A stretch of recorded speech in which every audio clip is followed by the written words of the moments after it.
Señor, hemos dedicado este momento de adoración a ti. Y el centro de esto eres tú, oh Dios. Y la edificación que tú nos das a través de tu palabra. Así que ahora, Señor, tornamos nuestras mentes hacia ti, hacia tu palabra, tu mensaje. Por lo cual invitamos, Señor, la presencia del Espíritu Santo que esté con nosotros, que use a tu servidor para exponer tu palabra de una manera diáfana y que caiga de una manera, Señor, clara en cada uno de los terrenos o mentes aquí representados. Señor, danos tu bendición. Si hay alguien que ha venido afligido, Señor, con aflicción, si hay alguien que ha venido enfermo, si hay alguien que ha venido con preocupaciones mentales, emocionales, hoy a través de tu palabra ayúdanos a encontrar el bálsamo, la esperanza que necesitamos. Así que gracias por este gran grupo de hermanos que están aquí. Y hoy oramos para que bendiga la iglesia de Long Beach, cada uno de sus miembros, sus líderes y también a todos nuestros hermanos que nos encontramos en esta hora adorándote, alabándote, siendo edificados, oh Dios. Gracias por esta comunidad de Long Beach y gracias porque nos ha puesto, Señor, a cada uno de nosotros como luz donde quiera que estamos para llevar tu santo evangelio.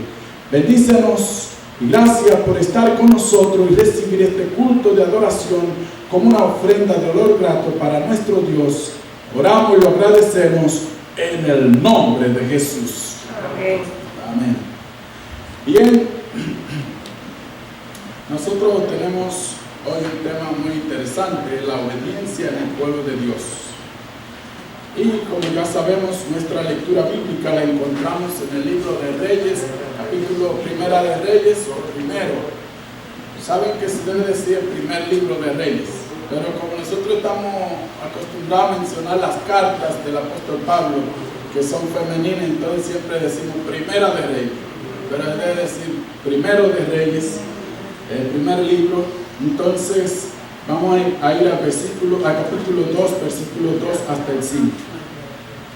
Debo decir hasta el 4. Yo me voy por el camino de todo el mundo. Tú esfuérzate y sé hombre. Guarda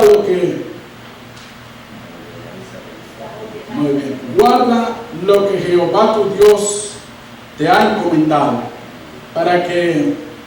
para andar en sus caminos y guardar sus estatutos, sus mandamientos, sus decretos, sus testimonios, como está escrito en la ley de Moisés, para que tengas, ¿qué cosa? Éxito en todo lo que hagas y en todo lo que emprendas. Y el versículo 4 nos dice, a fin de que Jehová cumpla su promesa que hizo acerca de mí, diciendo, si tus hijos guardan sus caminos, andando delante de mí con fidelidad, con todo su corazón y con toda su alma, jamás te faltará un hombre sobre el trono de ¿dónde? De Israel. Bien, a veces usted se está preguntando esta palabra, ¿quién la dijo? ¿Cuál fue la circunstancia? ¿A quién se la dijo? Es muy interesante notar que efectivamente fueron dichas por un hombre de Dios. Si usted lee el versículo 1, va a encontrar que esta palabra fue dicha por nuestro gran rey David, que estaba ya llegando al final de sus días y se está dirigiendo a su hijo, que es un muchacho muy apuesto, un muchacho muy inteligente, muy sabio, pero que, como él ya está explicando, aquí dice, yo me voy por el camino de todo el mundo. El adventista no anda por el camino de todo el mundo, ¿verdad que no? Pero aquí la Biblia dice que David está diciendo que él se va por el camino de todo el mundo. Pero, ¿qué quiere decir esa expresión? No vamos a hacer teología, pero es bueno que ustedes sepan. Como el versículo, miren lo que dice el versículo 1, para que entendamos un poquito más esa expresión. Dice, cuando llegaron los días en que David había ¿de qué? De morir, le ordenó a Salomón su hijo, y ahí empieza. ¿Cuál es el camino de todo el mundo? Sí, hay una ley que dice que los seres vivos nacen, crecen, se reproducen y ¿qué? Y mueren. Entonces es el camino que nos espera a todos. ¿Hay alguien que creyó que vivirá eternamente antes de que Cristo venga? Bueno, no vamos a poder vivir para siempre antes de la venida del Señor.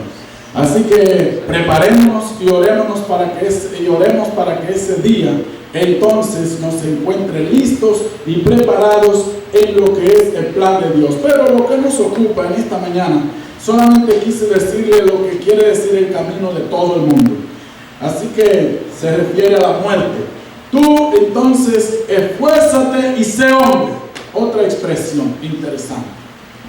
Ya nosotros sabemos lo que es esforzarse. Y ya lo dijo, ¿verdad? El siervo del Señor cuando dice siervos esforzados. Así le dijo Josué a los hijos de Israel. Y se le dijo también, Moisés se lo dijo a él, esfuérzate y sé valiente. Ahora aquí nosotros encontramos algo muy interesante. Sé hombre. Es una expresión que en aquellos días se refería el padre hablándole a su hijo. Y algunas veces, ya en los días de nosotros, cuando yo era joven, el abuelo me decía, tú eres un hombre, ya tú eres un hombre, agarra ese paquete de leña y camina, vamos, y ya tú eres un hombre. Así que uno pasaba de los 20 años.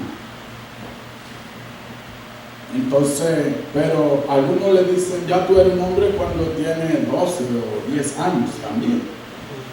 Pero aquí se le está hablando a una persona adulta, un joven ya, y entonces ser hombre significa desafiarlo a que cumpla con los principios de una persona ya responsable, adulta, y ahora ya no depende del padre.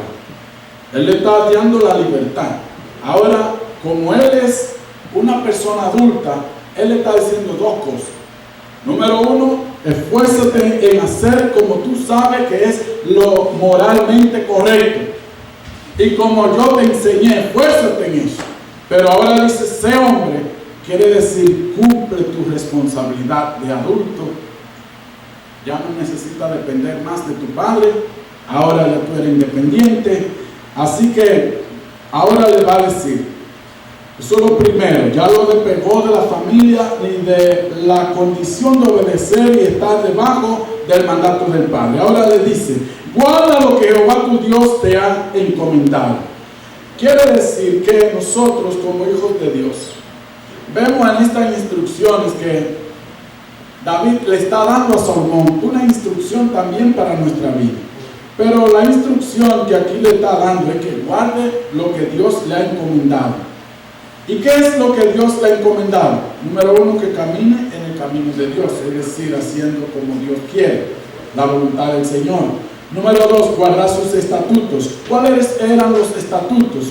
Bueno, todo lo que había que cumplir en el santuario, todo lo que había que cumplir en relación al pecador, presentarse delante de Dios, esos eran estatutos.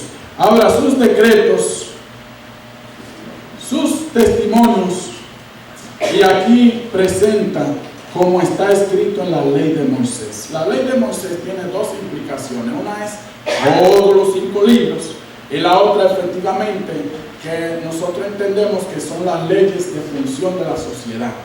Pero hay una ley que es la ley de Dios que está dentro de esos escritos de Moisés. Y yo pienso que el autor que David está refiriéndose a esto también, que guarde la ley de Dios. Pero él está mezclando también con la ley de Moisés, porque Moisés fue quien la escribió. De modo que en este caso, él está presentando cuatro principios para que él tenga éxito como gobernante. Número 1, esfuérzate y sé hombre. Número 2, guarda todo lo que Jehová nos ha encomendado. Número 3, andar en el camino de Dios. Y número 4, dice, guardar, número 1, estatuto, 2, mandamientos, 3, decretos, 4, testimonios y 5, lo que está escrito en la ley. Es decir, que es interesantísimo. Si nosotros ya no fuéramos a la casa con esta instrucción que David le dio a su hijo Salomón, el que lo sucedería en el trono, el que vendría después de él para gobernar a Israel.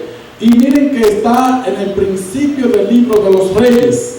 Es decir, que toda la historia de ahí en adelante que narra a los reyes iba a estar basado como inicio en la historia de Salomón.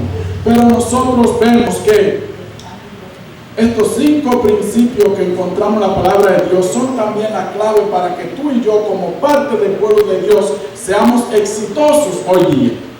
Ahora, ¿en qué esperaba David que Salomón fuera exitoso? Aquí dice en todo lo que emprenda y todo lo que haga. ¿Qué es lo que tú emprendes? ¿Un trabajo? ¿Un matrimonio? ¿Emprende, verdad? ¿Una empresa? Por eso le llaman hoy día como emprendedores, le llaman a lo que empieza el negocio y así todo. Si estudia también, eso es emprender.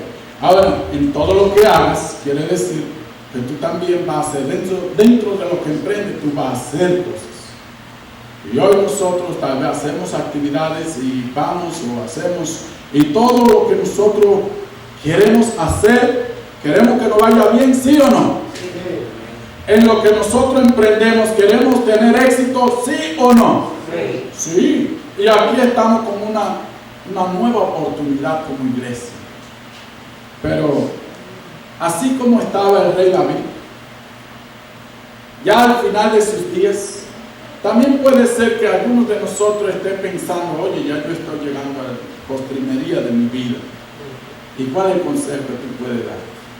¿Qué le puede decir a las generaciones que continúan? David había sido un rey exitoso, había sido un rey que durante su vida el pueblo de Israel había tenido paz, había habido mucha prosperidad y no había tenido mucha molestia de los enemigos. Pero ahora él quiere pasar ese mismo estilo de gobierno a su hijo Salomón. Por eso es que él le dice que haga estas 5 cosas. Y ya sabemos estos 5 principios: esforzarse y ser hombre, ¿verdad? Y número 2, guardar lo que Jehová tu Dios te ha encomendado. Número 3, andar en el camino y también guardar los estatutos, mandamientos, sus decretos, sus testimonios. Y dice, eso debe hacerse conforme a como está escrito en la ley de Moisés. Así que aquí están los 5 principios a fin de que Jehová cumpla su promesa que hizo acerca de mí. ¿Y cuál fue la promesa? ¿Cuál fue el pacto que Dios estableció con David? No le iba a faltar un varón de su descendencia, ¿dónde? En el trono. Y yo pregunto, ¿a quién le gustaría de ustedes ser el primer anciano de la iglesia y que el próximo primer anciano sea su hijo y el próximo sea su nieto y el próximo su bisnieto? Es interesante. Parece que usted tiene los pies sobre la tierra. Porque así Dios se lo prometió a David. Pero fue una promesa que tenía un plan glorioso. Así que cuando nosotros estudiamos y miramos todo lo que va a ser la venida de Cristo como Rey y Señor, nosotros vemos que empieza con David. Y David entonces tiene una línea que llega. Y Dios hizo una malabar y allí podríamos decir una acrobacia. Y entonces hizo que una muchacha que era parte del pueblo de Dios se casara otra vez con este y que ya estaba fuera del pueblo y volviera. Y alguien la rescatara y ahí tuvo un hijo y entonces sí volvió y se encaminó por ese linaje de David. ¿Ustedes recuerdan de quién habla? Ruth. Esa historia, ¿verdad? Así que hoy nosotros observamos que Dios hizo esa maravilla para mantener la promesa que prometió a David de que el rey que había de venir a redimir al pueblo de Dios vendría de la línea de David. Y ahora David se está asegurando de eso y quiere que el pueblo pues mantenga esa alineación, o en este caso su hijo, en el trono. Qué interesante consejo. Pero miren cómo concluye él. Si tus hijos guardan sus caminos andando delante de mí con fidelidad, con todo su corazón, con toda su alma, jamás te faltará un hombre sobre el trono de Israel. Bien. Entonces, el trono de Israel, la ciudad amada del pueblo de Israel. Pero un poco más allá nosotros observamos que Jesús es el Rey de Reyes y Señor de Señores, ¿sí o no? cumplió Dios la promesa con David. Ahora no va a faltar alguien por toda la eternidad que sea el Rey de Reyes y que haya venido desde el linaje de esa genealogía. Así que hoy quisiéramos entonces decirle que la desobediencia, la cual David está previniendo a Salomón, empezó en el cielo. Empezó con Lucifer, quien se rebeló contra la voluntad expresa de Dios. Y entonces nos señala que los resultados que nosotros tenemos hoy son devastadores. Nosotros observamos que un enemigo que se opone a Dios y que también daña el plan de Dios en el mundo, vino y dañó el plan del Señor.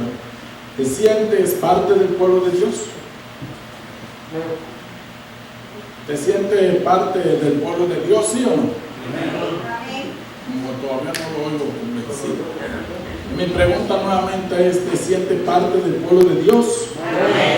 ¿Quieres saber si Dios es nuestro Padre Celestial y que así como también Dios, como David dirigió a Salomón, también Dios nos está hablando a nosotros? Gloria al Señor. Iglesia de Dios, despertad. Vamos a conectarnos con el Señor, con su palabra, de modo que como parte de la iglesia hoy recuerda que pertenecemos a un pueblo especial.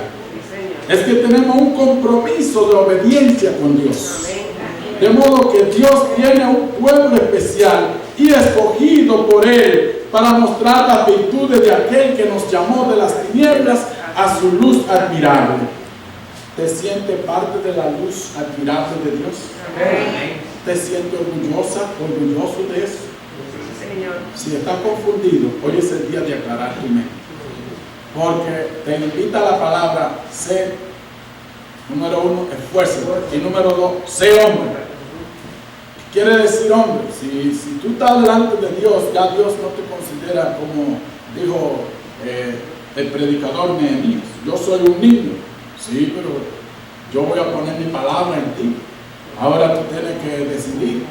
Así que hoy también tú, como hijo de Dios, necesitamos apartarnos de las tinieblas y venir a la luz admirable de Dios. Y como dice el libro de Efesios, capítulo 1, Dios nos ha trasladado al reino de su amado Hijo. Gloria al Señor. Si nosotros somos parte del reino de Dios, entonces vamos a honrar a Dios, no solamente queriendo aprovecharnos de las bendiciones, pero también cumpliendo con los compromisos de esas bendiciones. ¿Qué le parece? Así que la obediencia es necesaria para poder agradar a Dios en nuestra vida. Sin obediencia nos alejamos de Dios, así como Adán y Eva se alejaron de la presencia de Dios cuando desobedecieron. También nosotros, cuando desobedecemos, escuchamos la voz del otro enemigo. Pero en su gran misericordia, después de su obediencia, también después de su desobediencia, Dios buscó al hombre, lo escogió en presencia de él, ¿verdad? Y al mismo tiempo les indicó la terrible consecuencia que había ocurrido en la humanidad por su pecado. Hoy es también necesaria la obediencia a Dios. ¿Obediencia a quién? A Dios. ¿Dónde lo aclaró Él? ¿Dónde tenemos que obedecer? Su palabra. En su palabra. Así que hoy quisiéramos que todos nosotros veamos que hay una crisis. Y así como hubo una crisis en el cielo sobre la obediencia y empezó con Lucifer, también hubo una crisis en el jardín del Edén y empezó con Eva. Y como hay una crisis en el día de hoy, también empezó conmigo. Pero Dios es maravilloso. Así como salió a buscar a Lucifer y lograr acuerdo con él, quiso Lucifer lograr acuerdo con Dios. ¿Qué pasó? Fue lanzado fuera. Pero Dios buscó a Adán y a Eva y quiso lograr acuerdo con ellos. Y por su gran amor y misericordia, ¿qué pasó con ellos? ¿Aceptaron, sí o no? Sí, ellos aceptaron.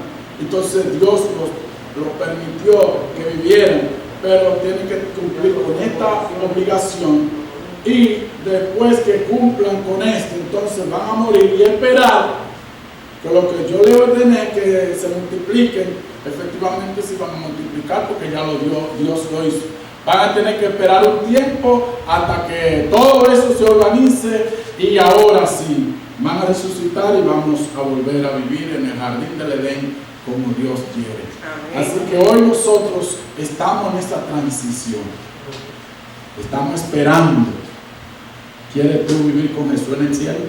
Amén. Es a través de Cristo Jesús. Pero también cuando nosotros aceptamos a Cristo Jesús, Dios nos dice: si me amáis, guardad mis mandamientos. De esa forma nos aseguramos la vida nuestra en la presencia de Dios. Todos los que no obedecen los mandatos de Dios siguen el camino de Lucifer en la desobediencia a nuestro Padre Celestial. Hay mandatos de Dios que a ti no te gustan. Hay cosas de la Biblia que tú quisieras cambiar, pero algunas veces cuesta. Hay que esforzarse para hacer la voluntad de Dios. Si tú no te estás esforzando, hay que examinar las dos líneas de borderline. Hay que examinar la frontera entre el pecado y entre nuestro Dios y la salvación. Pero lo más probable es que un día estemos de este lado, otro día de otro lado, una hora de este lado, un momento del otro lado, y cuando el Señor venga, esperamos que no nos cante, ¿verdad? El día ya vine y que tú estés del lado de la frontera opuesta.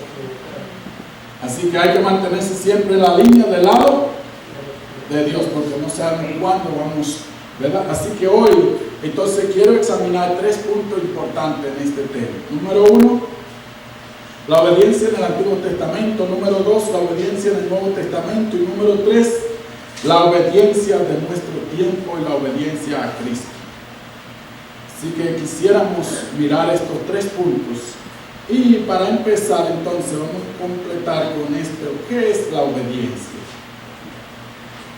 Tal vez usted se está preguntando, obedecer, ¿qué será esto? Bueno, pues, obediencia es el acto de cumplir con las órdenes o instrucciones de un superior. Así lo define el diccionario común. Así que en término hebreo, ahora vamos al hebreo, porque esta porción de la Biblia está escrita en hebreo en el Antiguo Testamento. Y la palabra es shama. Así que shama al español significa prestar oído, significa escuchar, significa oír, pero en algunas ocasiones se traduce como obedecer. Por eso nosotros tenemos en Génesis capítulo 27, versículo 8, esa expresión: ahora pues, hijo mío, obedece a mi voz en lo que te he mandado. ¿Quién dijo eso? La mamá de Jacob. ¿Cómo se llama? Leando ahí en Génesis 27, 8. La madre de Jacob. Entonces ella le dijo, es la esposa de Isaac, ella le dijo que obedeciera ese mandato, que ella lo mandaba a buscar un cabrito para hacer un guisado a su padre, porque ella había escuchado que su padre se lo había pedido a Esaú, y Esaú estaba preparando ese guiso, pero que a él que se fuera antes y que le obedeciera a ella para ella prepararle el guiso, y que entonces él se lo llevara, y así el padre le diera la bendición a él. No fue bueno, ¿verdad? No fue bueno el proyecto, pero el objetivo era interesante, era recibir, ¿verdad?, la bendición. Por eso ella le hace esa apelación: obedece. Y a eso es que le dice shama. Así que la obediencia, también en el Antiguo Testamento, nosotros observamos Deuteronomio capítulo 11, versículo 13. Vayan conmigo, por favor. Deuteronomio 11, 13. Deuteronomio capítulo 11, versículo 13. La palabra de Dios nos dice, Deuteronomio 11, 13 hasta el 14. Si obedeciereis cuidadosamente a mis mandamientos, yo daré la lluvia como Hay muchas cosas más que presenta aquí esta porción de la palabra de Dios. Nos dice efectivamente: si obedeciereis cuidadosamente a los mandamientos que yo os he escrito hoy, amando a Jehová vuestro Dios y sirviéndolo con todo vuestro corazón y con toda vuestra alma, yo daré la lluvia como a vuestra tierra, y la daré a su tiempo, y daré la lluvia temprana y la lluvia tardía, y tú recogerás tu grano y tu vino y tu aceite. ¿Cuántos dicen amén? Amén. Bueno, no había nada mayor, de mayor bendición para un israelita que esto. Que Dios le prometiera que iba a tener lluvia en un desierto, imagínense. Pero nosotros vemos que en aquella zona donde está el pueblo de Israel ubicado en Deuteronomio, puede ser que ya habían entrado allí a esa zona, donde también habían visto esos frutos hermosos. Pero la desobediencia produce maldición. Y miren cómo lo presenta el capítulo 28 de Deuteronomio. El capítulo 28 del libro de Deuteronomio. La palabra de Dios nos dice, Deuteronomio capítulo 28. Este es un capítulo muy famoso porque es ya cuando el pueblo va a entrar. Y aquí están las instrucciones de Moisés para todo el pueblo. Así que en el versículo 62 del capítulo 28 dice la palabra de Dios así. 62.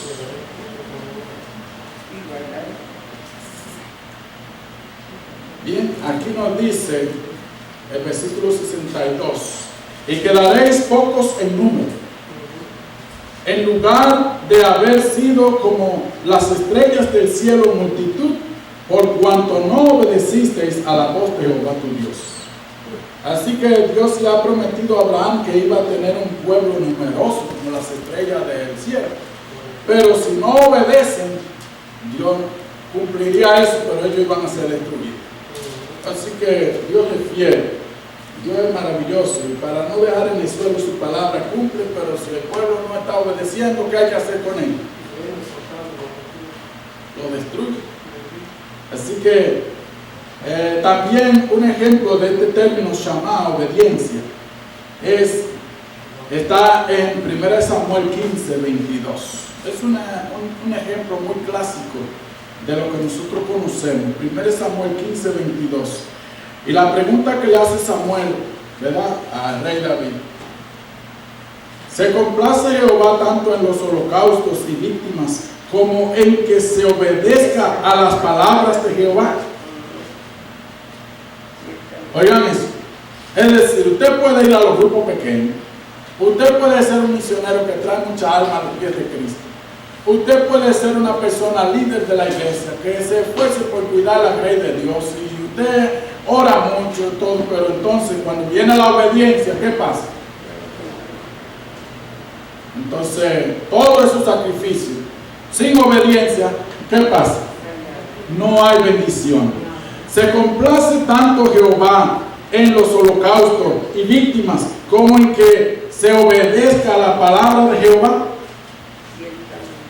Parece que es mejor obedecer a la palabra del Señor que uno hacer todas estas cosas sin obediencia. Así que hoy Dios envió juicio contra Jerusalén a causa de la desobediencia del pueblo. Lo encontramos en Jeremías 9:13. Por eso dice: porque dejaron mi ley y no obedecieron a mi voz. De modo que el ejemplo sublime de obediencia a Dios es nuestro Señor Jesucristo. Y nosotros ya vemos que podemos entonces hablar un poquito de lo que es la obediencia. La obediencia significa sumisión práctica de la voluntad propia y ordenamiento de la conducta personal con referencia a lo que se considera es una autoridad debida. Una autoridad ¿cómo? Debida. Eso lo vemos en asuntos de la conducta personal. Usted se somete porque hay una autoridad debidamente constituida. En la parte de la ética, Porque nosotros como cristianos sabemos que tenemos buena ética. Hay una ética que se llama ética bíblica. Y entonces, en la ética es conformidad con una ley moral que se tiene como universalmente válida. La ética es que nuestra vida se conforma a esa ley que universalmente se tiene como válida. Es decir, Dios tiene 10 mandamientos, ¿sí o no? Y ahora yo me someto a eso y obedezco porque yo he aceptado esto. Entonces usted éticamente, como cristiano, está yendo bien. Pero miren esto, entonces, en la religión, la obediencia moral a la voluntad de la deidad es considerada como camino de salvación o evidencia de piedad. Es decir, cuando yo obedezco en lo que es religión, yo me estoy dirigiendo al camino de la salvación. Estoy siendo una persona piadosa. Número 3, en términos cristianos, entonces, obediencia es conformidad con la voluntad de Dios y la respuesta voluntaria de la fe. Respuestas como voluntarias a lo que yo llamo fe. Yo tengo fe en Dios, he aceptado su autoridad sobre mí, pues entonces mi respuesta va a ser obediencia en virtud de esa fe. Así que la voluntad de Dios es considerada como el bien absoluto al que se debe sumisión. El bien absoluto al que se debe sumisión. Y como cristianos le debemos sumisión ¿a quién? A Dios. Y Él ha expresado su voluntad ¿dónde? En la palabra, en la Santa Escritura. Así que hay un autor que se llama Orlando Costa y él nos dice que la salvación significa en primer lugar obediencia al reino de Dios. La salvación significa en primer lugar, ¿qué cosa? Obediencia al reino de Dios. Pero algunos seguramente se sentirán un tanto asombrados con esta aseveración o esta declaración, porque en círculos evangélicos o cristianos se suele asociar la obediencia con las condiciones para la salvación y no con la salvación en sí. ¿Está bien?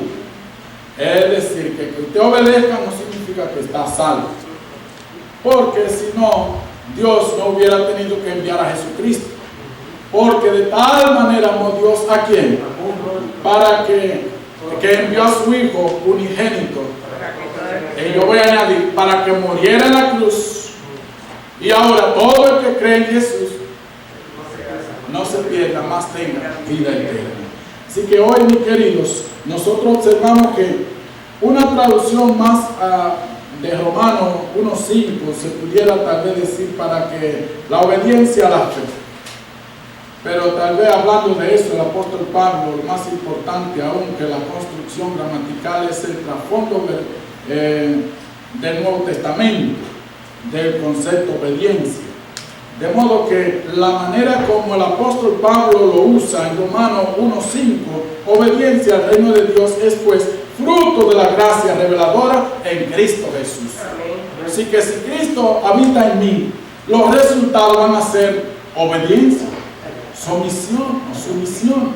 Y esa obediencia, esa sumisión al reino de Dios me indica a mí que entonces yo estoy conectado, que Dios ha puesto en mí esos frutos gloriosos.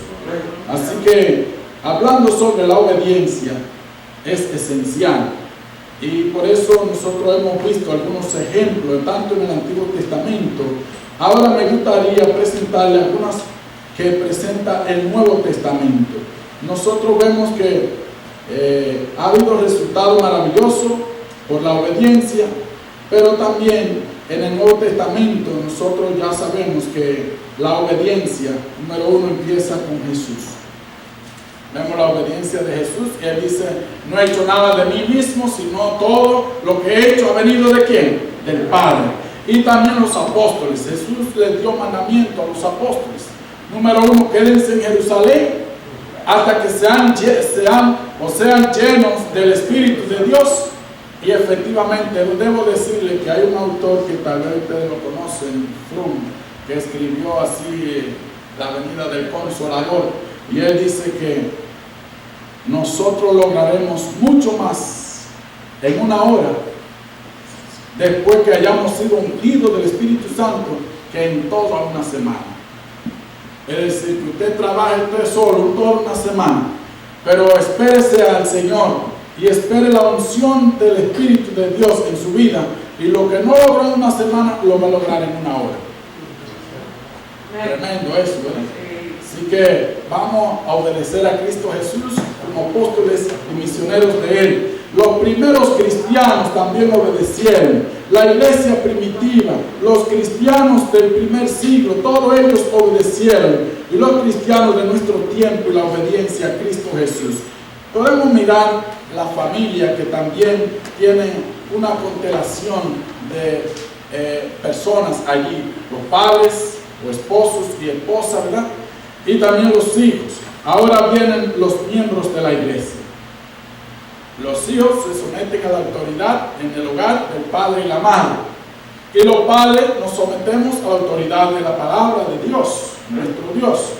Y de esa manera entonces en la iglesia, ¿cómo es? Los miembros de la iglesia, ¿cómo corremos?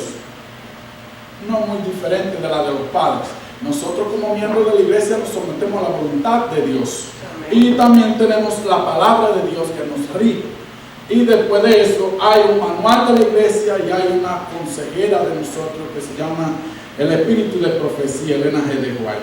Así que ella también nos da consejos sabios, muy inteligentes, y nosotros lo acatamos. Así que hoy también los líderes de la iglesia tenemos que mirar la obediencia. Y la comunidad donde vivimos también es necesario que obedezca.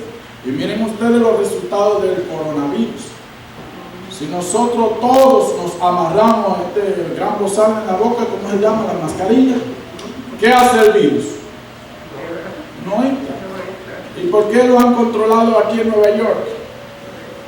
Porque el gobernador dijo, pónganse toda la mascarilla, ningún negocio entre, no lo permitan. Y ahora que hay gobierno en otros continentes que le están dando multa fuertísima, porque a la verdad que una persona que está contagiado sin saberlo, se junta con 5 o 6, lo contagia también. Allá en Rusia dicen que eso es un crimen. Por ende tiene que ir cuántos años en la cárcel y una multa de que yo cuántos dólares o pesos de ellos. ¿Ser justo eso? De esa manera usted lo va a examinar cada vez que usted salga, usted se va a poner su mascarilla, a menos que esté solo, ¿verdad? Así que hoy nosotros vemos que es necesaria la obediencia hasta en la salud. No solamente en los términos de salvación, en términos espirituales y de la iglesia. Es necesario hasta en la salud, en la familia, en la sociedad, en la iglesia, en la comunión con Dios. ¿Cómo se define la obediencia? Ya hemos visto, ¿verdad? Que es el acto de cumplir con aquello que nosotros necesitamos. Ahora, nosotros sabemos que la obediencia es necesaria, es una prioridad. La obediencia como prioridad. Sobre los sacrificios es mejor obedecer, ya los leímos. La obediencia de todos los dominios en su futuro reino también. En relación con Cristo, el Mesías, la obediencia de Cristo. Así que en Génesis 49:10 vemos que Dios exige obediencia. En Mateo 8:27 también los vientos y el mar obedecen a Cristo Jesús. De modo que, ¿qué será de nosotros? ¿Cuál es más grande, un mar o una persona? Bueno, delante de Dios, tal vez nosotros somos más amados de Dios, pero un mar tiene más fuerza que una persona. Porque el mar, ¿quién lo domina? El mismo que lo creó. Así que ellos le obedecieron a Cristo. Entonces nosotros, y Dios le trazó, puede leerlo ahí en Job. Dios le dijo, este será tu límite, y el mar, cuando se pasa de ahí hay problemas, ¿sí o no? Pero no tal vez porque el mar desobedezca, sino por los aspectos de cómo se mueve la tierra. Así que la obediencia de Cristo también es un ejemplo para nosotros. Y miramos entonces en el Nuevo Testamento que la obediencia de Cristo está en contraste con la obediencia de Adán. La obediencia de Cristo está extendida hasta su muerte sacrificatoria en la cruz. Y por eso dice Filipenses 2:8, que allí murió Cristo, crucificado, no de toda muerte, quiso morir, y no solamente una muerte, pero muerte de cruz, porque fue una muerte ignominiosa. Nosotros sabemos también que la palabra de Dios nos dice que la obediencia es necesaria y está predicha, es predida por los sufrimientos de Cristo también. En todas las relaciones humanas es necesaria la obediencia. Número 1, a los gobiernos. Número 2, a los esposos. Número 3, a los hijos, a los padres. Número 4, los siervos a los amos. Número 5, los cristianos a los líderes de la iglesia. Hebreos 13:17. Y hay una serie, todo lo que quieran escuchar este mensaje, tengo aquí, si quieren un ejemplo lo podemos compartir. Así que el ejemplo de obediencia está en Enoc, ejemplo de obediencia está en Noé, ejemplo de obediencia está en Abraham, está en Jacob, está en Moisés, en Israel en ciertas ocasiones. No podemos decir que tal vez, pero tal vez generalmente encontramos como Dios bendijo y cuidó por épocas al pueblo. Así que Josué también es un ejemplo de obediencia. Más tarde vemos a David, vemos a Elías, a Ezequías, a Josías, a Esdras, vemos también a Job, el salmista, vemos a Isaías, y por fin la familia de los recabitas, que ya es un aspecto más específico, pero podemos mencionar muchos más. Ahí está Sara, la de Abraham también, pero algunas motivaciones para la obediencia en nosotros. La única motivación que nosotros tenemos para ser obedientes es honrar y reverenciar a Dios. ¿Reverenciar a quién? Al Señor, no a los hombres. Es a Dios. Cuando nosotros rompemos las leyes, sea de la iglesia, sea del hogar, de la sociedad o de comunión con Dios, los resultados vienen, no son buenos. Así que hoy nosotros podemos ver que esa motivación que nosotros debemos mantener es honrar y glorificar a Dios. Y también amar al Señor. Esas dos cosas. El amor a nuestro Dios y glorificar, reverenciar a nuestro Dios. Pero después la exhortación a la obediencia, ¿quién nos la da? Nosotros. Hijo mío, guarda mis palabras y atesora mis mandamientos dentro de ti. Proverbios 7:1. Y número 2, Proverbios 7:2 dice: guarda mis mandamientos y vivirá.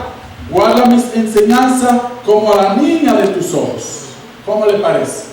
Una gran exhortación a la obediencia de la palabra del Señor.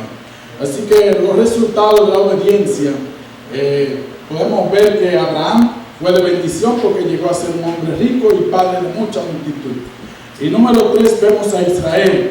Y número 4, los creyentes del Nuevo Testamento en Mateo capítulo 7 versículo 24. Y así nosotros debemos tener otra modalidad para obedecer. La obediencia debe ser no fingida, debe ser real. Número 2, una promesa individual de obediencia para nosotros. Si obedecemos su ley, viviremos por ¿cuántos días? Salmo 119, 106. La petición para la instrucción divina en la tierra es también la obediencia. Y la renovación de la fe, nosotros también debemos obedecer. Y la obediencia por la fe, y la obediencia a la fe, y la obediencia de la fe. Todo esto nosotros podemos pasar mucho tiempo hablando de esto, pero la obediencia a la justicia, también se señala que hay otros que pueden obedecer. En fin, quiero entonces cerrar esta presentación diciendo que la obediencia, es decir, el servicio y la lealtad que se rinden por amor, es la verdadera prueba del discipulado. ¿Es la verdadera qué? Ahora, si no obedecemos, ¿qué hay en ese cuerpo? Hay un caos. Y Dios no se mueve en el desorden. Dios no bendice el desorden, así lo dice la sierva del Señor, ni los ángeles de Dios aprueban o están donde está el desorden. Así que, ese uno. Número 2, Dios no va a enviar a sus ángeles a acompañar a aquellos que somos desobedientes. porque nosotros mismos nos levamos de la mano al Señor haciendo, si no pregúntenle a Eva y a Adán. Ahora, la prueba más contundente que usted es un discípulo verdadero de Cristo es que usted y yo somos obedientes. Y por eso dice el camino a Cristo en la página 60, nos dice, por esto dice las Escrituras, este es el amor de Dios, que guardemos sus mandamientos. El que dice yo le conozco y no guarda sus mandamientos es mentiroso y no hay verdad en él. Primera de Juan capítulo 5 versículo 3 y también Primera de Juan capítulo 2 versículo 4. En vez de eximir al hombre de la obediencia, la fe, oigan esto, la fe y solo él nos hace participantes de la gracia de Cristo y nos capacita para obedecer. Es decir, concluye el camino a Cristo diciéndonos que si nosotros tenemos fe en Dios, eso es lo que nos va a capacitar para obedecer. Entonces yo no puedo decir que tengo fe en Dios y vivir como rompiendo las órdenes de Dios. Así no. Aunque yo crea de corazón en Dios, si vivo rompiendo, dañando, en desorden delante de Dios, no hay disciplina, no hay corrección, no hay obediencia, Dios no está allí. Aunque yo crea en Él. Pero Dios, si estamos en Cristo, entonces esa fe nos va a capacitar para obedecer. Yo doy gloria a Dios. No ganamos la salvación con nuestra obediencia, porque la salvación es el don gratuito de Dios, que se recibe por la fe, pero la obediencia es el fruto de la fe. Así que Dios nos bendiga y que hoy todos nosotros sabemos que el Hijo del Hombre fue manifestado para que nosotros por la fe seamos salvos. Pero ahora al ser salvos nos sometemos al gobierno de Dios y uno de esos frutos es la obediencia. Que Dios nos señale como esos discípulos verdaderos que obedecemos al Señor. Me gustaría en esta hora decirle que primeramente vamos a cantar nuestro himno y después vamos a hacer un llamado a todos los obedientes para que nosotros así hoy Dios nos capacite por medio de la fe a aceptar que somos sus hijos y vamos a obedecer.